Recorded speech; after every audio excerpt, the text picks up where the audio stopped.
Zero Malabar സഭയിൽ കുർബാന തർക്കം ആളിക്കത്തുന്നു. ഈ മാസം 18 മുതൽ നടക്കുന്ന നിർണായക സിനഡിന് മുൻപ് പ്രശ്നം പരിഹരിക്കണമെന്നാണ് വിശ്വാസികൾ ആവശ്യപ്പെടുന്നത്. ഇതിനിടെ തനിക്കെതിരെയുള്ള സ്പെഷ്യൽ ട്രൈബ്യൂണൽ ഉത്തരവ് മരവിപ്പിക്കണമെന്നാവശ്യപ്പെട്ട് സഭാ കോടതിയെ സമീപിച്ച മാർ പാംബ്ലാനിക്ക് തിരിച്ചടി നേരിട്ടു. പാംബ്ലാനിക്ക് അനുകൂലമായി നൽകിയ സീറോ മലബാർ സഭ സിനഡ് കോടതി ഉത്തരവ് സ്പെഷ്യൽ ട്രൈബ്യൂണൽ തിരുത്തിച്ചു. മാർ പാംബ്ലാനിയുടെ രാജി ആവശ്യപ്പെട്ട് വിശ്വാസികൾ bishop house ഉപരോധിക്കുകയാണ്.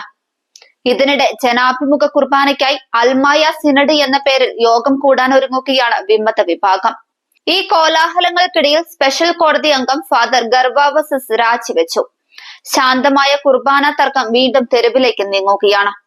Basilica വികാരിയായിരുന്ന father Varghese മണവാളനെ പൗരോഹിത്യത്തിൽ നിന്നും നീക്കണമെന്ന സ്പെഷ്യൽ ട്രൈബ്യൂണൽ ഉത്തരവ് മാർ പാംബ്ലാനി നടപ്പാക്കാതെ വന്നതോടെയാണ് വീണ്ടും പ്രശ്നങ്ങൾ ആരംഭിച്ചത്. ഇതോടെ സ്പെഷ്യൽ ട്രൈബ്യൂണൽ മാർ പാംബ്ലാനിക്കെതിരെ നടപടിക്കൊരുങ്ങി. ഈ മാസം 18-ന് ആരംഭിക്കുന്ന സിനഡിൽ ട്രൈബ്യൂണൽ ഉത്തരവ് നിലനിന്നാൽ സിനഡ് സെക്രട്ടറി, എറണാകുളം അങ്കമാലി അതിരൂപതയുടെ വികാരി ജനറൽ എന്നീ സ്ഥാനങ്ങൾ മാർ പാംബ്ലാനിക്ക് ഒഴിയേണ്ടി വരും. ഇത് ഒഴിവാക്കാനാണ് സഭാ സിനഡ് കോടതിയെ മാർ പാംബ്ലാനി സമീപിച്ചത്.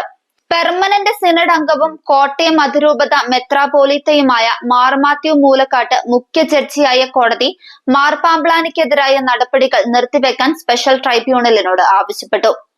എന്നാൽ ഇല്ലാത്ത അധികാരവുമായി ഇങ്ങോട്ട് വരേണ്ടെന്നായിരുന്നു ആർച്ച് ബിഷപ്പ് മൂലക്കാട്ട് നയിക്കുന്ന സിനഡ് കോടതിയോട് ഫാദർ പാമ്പാറ നയിക്കുന്ന സ്പെഷ്യൽ ട്രൈബ്യൂണലിന്റെ മറുപടി.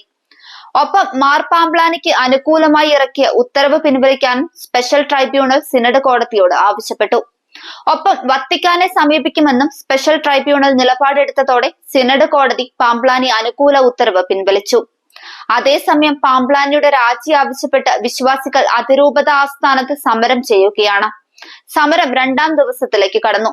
ഇതിനൊരു പരിഹാരമായിട്ടേ സമരം അവസാനിപ്പിക്കൂവെന്ന നിലപാടിലാണ് സമരക്കാർ.